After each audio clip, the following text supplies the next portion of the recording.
쿠키뉴스 구현아 기자와 함께하는 구기자의 장바구니즈 시작하겠습니다. 오늘도 스튜디오에 구기자 나와 있습니다. 안녕하세요.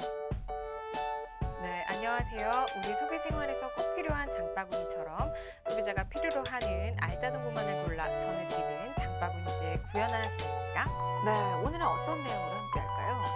네, 최근 온라인 쇼핑이 워낙 커지면서 백화점이나 대형마트들이 또 새로운 판로 찾기에 나서고 있습니다. 그리고 그 대안으로 한 유통업체가 핫플레이스인 B급 감성의 만물상 잡화점을 오픈했는데요.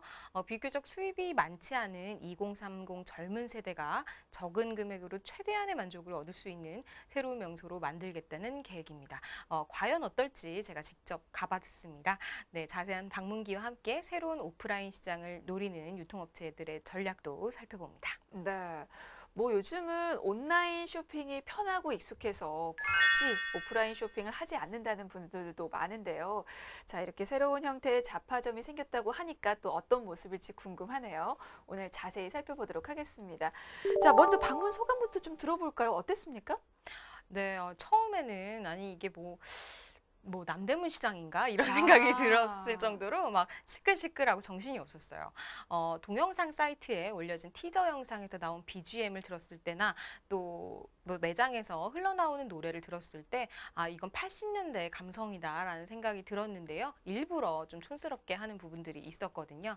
예전에 동대문이나 남대문에서 뭐 삐에로 복장 입고 아저씨들이 막 골라 노래 부르잖아요. 네. 그 아저씨들의 그 목소리 톤을 닮은 노래들이 자꾸 매장에서 나옵니다. 네. 네, 아마 그렇게 세련되지 않고 좀 정신없고 재미있는 그런 감성을 좀 노리고 있는 것 같았어요. 네, 세련되지 않고 정신없는데 재미있는 네. 그런 감성이라니 너무 독특한 컨셉을 잡은 것 같은데요? 네, 매장 이름부터 쇼핑이 아니라 쇼핑이라고 이름을 지었어요. 삐에로 쇼핑. 네, 이름에서도 알 수 있듯이 이 복고적이고 좀 재미있는 감성을 매장에 담고 있는데요. 잔뜩 어질러져 있는 곳에서 보물찾기 놀이를 하듯 쇼핑하는 문화를 즐기게 하는 게 목표라고 합니다. Fun and Crazy를 컨셉으로 해서 재밌는 상품 그리고 미친 가격을 표방하는 만물상 개념의 잡화점이었습니다. 사실 잡화점이라는 그 매장 자체가 우리한테는 그렇게 익숙하지는 않은데 Fun and Crazy라고 하니까 더 궁금해지네요. 그리고 이 매장은 사실 일본에서 유명한 잡화점과 또 비슷하다고 하더라고요. 네, 실제로 이 일본의 잡화점을 벤치마킹해서 만든 건데요. 네, 매장 안에서 보면 뭐 흘러나오는 정신없는 BGM, 아까 말씀드렸듯이 그리고 매대 옆으로 온갖 액세서리처럼 주렁주렁 늘어뜨린 인테리어와 또 좁은 통로 그리고 손글씨로 쓴 가격 팻말 등이 이 일본 잡화점과 거의 비슷하다고 할 수 있어요. 일본에서 그 쇼핑 명소로 꼽히는 잡화점이 있는데 거기를 벤치마킹했군요. 네, 그렇습니다. 네, 일본 잡화점은 또 특이한 아이디어 제품부터 또 해외 명품 브랜드까지 다양한 상품을 초저가에 판매하는 매장으로 유명하죠. 가격 경쟁력 있는 할인 상품을 복잡한 매장에 쌓아놓고 파는 방식으로 성장해서 지난해에는 8조 5천억 원의 매출을 기록하기도 했습니다. 특히 일본을 찾는 젊은 한국 관광객들의 필수 쇼핑 코스가 됐거든요. 네. 이런 젊은 층의 수요를 국내로 돌리는 게 이 매장의 목표라고 합니다. 네, 사실 그곳을 좋아하는 분들도 상당히 많았는데 뭐 이제는 굳이 일본에 가지 않더라도 이렇게 비슷한 콘셉트의 매장을 서울에서 또 찾아갈 수 있을 것 같은데 사실 벤치마킹 했다고 해도 좀 차이점은 있을 것 같거든요. 어떤 다른 점이 더 있습니까? 네, 상품 구성은 이 일본의 D 만물상과 비슷하지만 일단 일본의 잡화점보다 더 저렴하다고 하고요. 또 그곳에는 없는 한국 중소기업 제품들이 또 들어가 있다는 게 좀 더 차이점이라고 할 수 있겠죠. 그렇게 중소기업 제품이 많아서 또 가격적인 메리트도 있고 또 일본처럼 도매상을 통한 납품보다는 제조업체로부터의 직접 소싱이 많아서 차이가 있는데요. 대기업에서 추진한 만큼 나름대로 상생에 신경을 쓴 흔적이 보입니다. 네. 뭐 주변 상점과의 상생은 필수니까요. 그 부분에 대한 노력은 좀 더 계속돼야 될 것 같고 그리고 사실 일본에서 이렇게 유명한 잡화점이 있는가 하면 미국에서도 있잖아요. 네, 미국에도 유명 잡화점이 있는데요. 의류와 잡화부터 뭐 주방용품, 또 욕실용품까지 다양한 상품을 저렴하게 판매하고 있습니다. 좋은 상품을 싼 값에 구매할 수 있는 재미를 선사해서 쇼핑 명소로도 명성이 난 곳이기도 하죠. 네. 뭐 일본의 잡화점과 미국의 잡화점이 이렇게 큰 인기를 끌면서 이제는 한국형 잡화점이 또 오픈을 한 것 같은데요. 자, 그러면 우리 이제 한국형 잡화점에서는 또 어떤 물건들이 판매가 되는지도 좀 궁금한데요. 네, 앞서 이야기한 것처럼 한국 중소기업 제품들이 있고요. 네, 그 외에 뭐 일본 그리고 태국, 중국 등 각 나라에서 온 제품들도 자리 잡고 있습니다. 네, 품목으로 보면 뭐 화장품부터 고가 주류, 또 먹을거리, 캐릭터 인형, 그리고 병행 수입 백 제품까지 다 있는데요. 그야말로 없는 게 없는 잡화점으로 보시면 될 것 같습니다. 아, 그러니까 없는 게 없는 약간 만물상 같은 그런 느낌일 것 같은데 우리 구현아 기자가 거기를 둘러보다가 놀랐던 점이 있더라고요. 네, 제가 놀란 부분은요, 일본에서나 볼 수 있었던 이제 코스프레용 복장과 가발, 그리고 성인 란제리 제품까지 판매하고 있었기 때문인데요. 거기에 파이프 담배, 또 흡연 액세서리 등 다양한 성인 흡연용품까지 만나볼 수 있다는 점도 역시 좀 놀란 점이었습니다. 또 미니소 등을 연상케 하는 독특한 캐릭터 상품들도 많이 들어가 있었어요. 그러면 이게 학생들뿐만이 아니고 성인들을 위한 코너가 따로 마련이 돼 있는 건가요? 네, 사실 그 매장에서 가장 인상적인 것이 바로 이 성인용품 코너였는데요. 이 코너 같은 경우에는 별도의 공간으로 마련돼 있어서 눈치를 보지 않고도 이제 성인들이 쇼핑을 즐길 수 있도록 하고 있고요.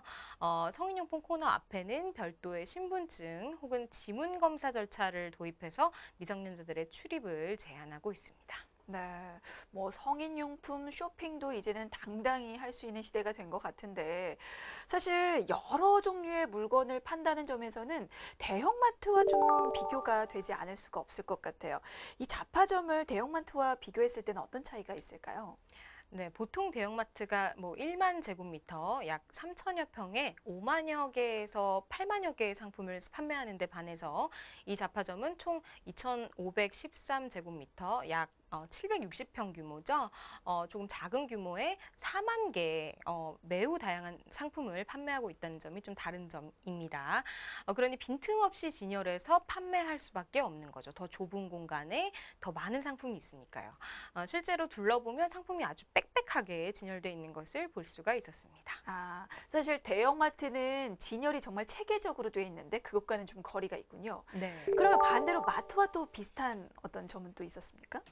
네, 판매 품목을 보면 조금 비슷한 구석이 있습니다.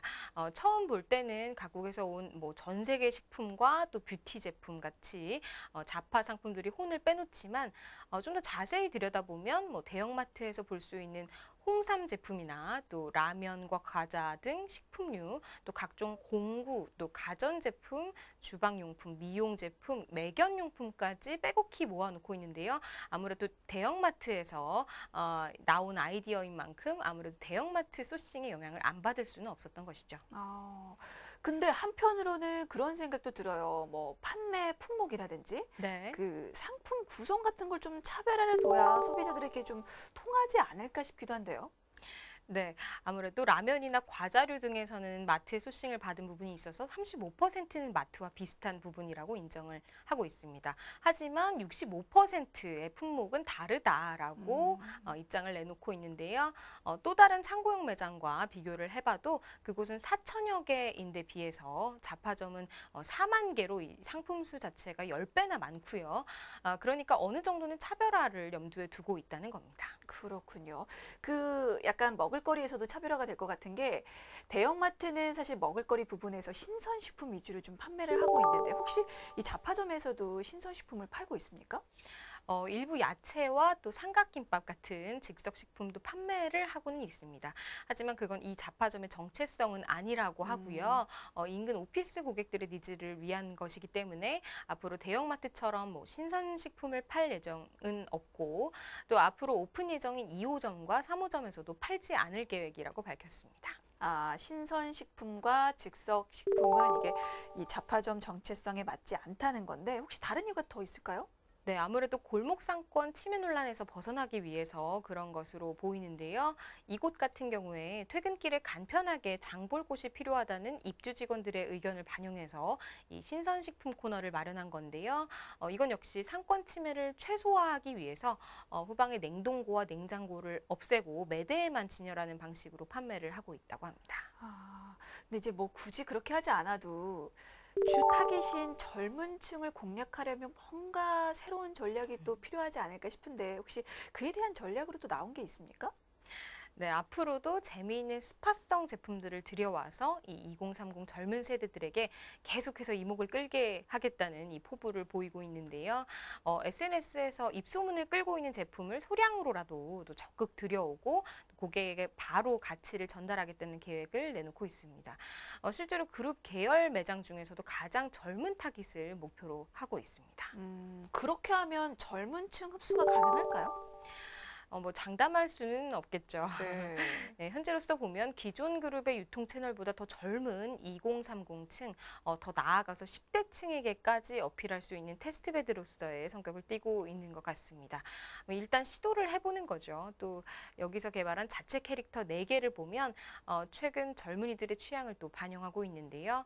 취업준비생 마이콜, 그리고 래퍼 지망생 잭손, 또 반려 고슴도치 빅토리아, 또 신혼미상의 에로호가 그 주인공입니다. 아, 취업 준비생과 래퍼 지망생 그리고 반려동물까지 네.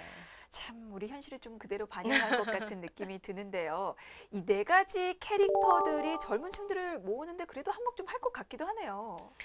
네, 이 캐릭터들이 그려진 쇼핑백에는 캐릭터들의 재미있는 표정과 함께 또 약속 있을 시 방문 주의, 또 구경하다 늦을 수 있음, 목적 없이 방문 주의, 뭐 예쁘고 귀여운 애정템 많이 살 수 있음 같은 깨알 같은 문구가 적혀 있거든요.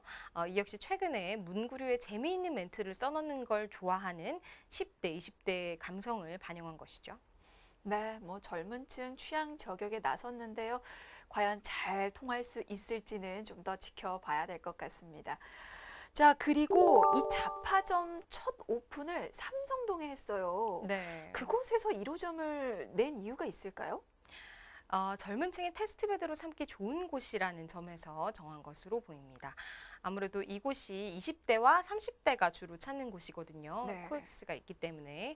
그래서 젊은 감성에 어필하기 쉽다는 판단에서 이 코엑스의 1호점 오픈을 추진한 것 같습니다. 아, 그럼 앞으로 2호점, 3호점도 예정이 돼 있다고 하던데 그건 어디로 계획이 돼 있을까요?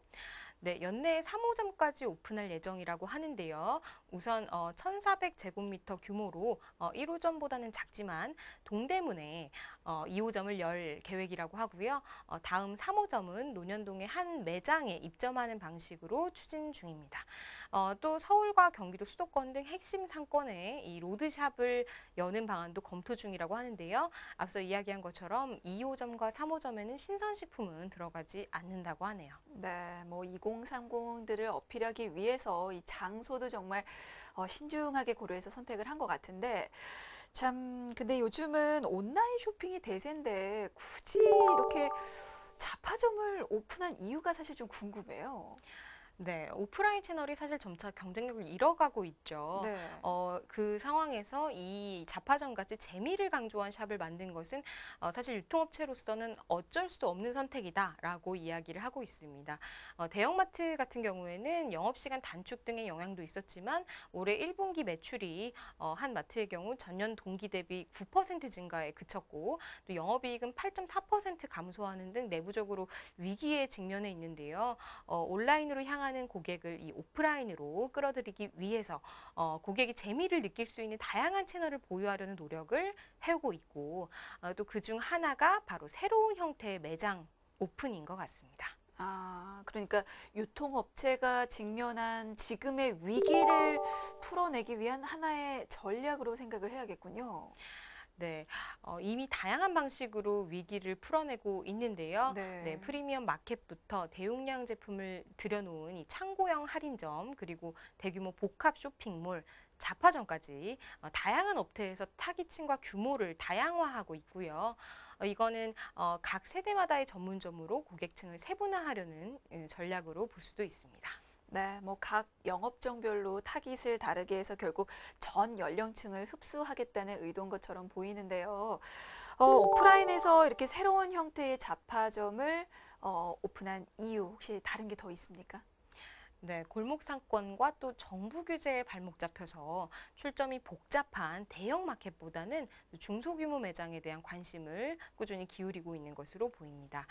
일명 천원샵으로 불리는 잡화점이 일부 골목 상권 근처 매장 외에는 아직 유통업법이나 정부의 규제를 받지 않고 있는 점도 메리트이기 때문에 그 점도 노리고 있는 것 같아요. 근데 사실 이게 경쟁 상대가 너무나 많아요. 뭐 앞서서 얘기 나온 뭐 천연샵도 그렇고요. 네. 그것도 가성비를 압수해서 꽤 많은 품목을 판매하고 있잖아요. 네, 그래서 우선 이 잡화 전문점과 1차적인 경쟁자가 될 것으로 보입니다. 다만 현재 상품 구성 중 겹치는 부분은 50% 정도고 나머지는 차별화된 상품 구성을 갖고 있다라고 회사 측에서는 주장하고 있습니다. 근데 또 일각에서는 이렇게 대형 유통업체가 잡화 시장에 뛰어드는 것에 대해서 우려의 목소리를 내기도 하더라고요. 네, 대형 유통기업이 사실 중소기업이 주로 운영해온 잡화점에 뛰어드는 것 자체가 뭐 좋다 좋지 않다 의견이 분분한 상황입니다. 다만 중소기업들은 일단 경계하는 움직임을 보이고 있는데요. 실제로 잡화 전문점에서는 대형 유통기업이 잡화점까지 들어오는 것에 대해서는 부정적이라는 의견을 내어놓기도 했습니다. 네, 알겠습니다. 자, 오늘 구기자의 장바구니지에서는 우리 국내에 새로 상륙한 대형 잡화점에 대해서 얘기 나눠봤습니다. 자, 오늘은 여기까지고요. 지금까지 국회뉴스 구현아 기자였습니다. 고맙습니다.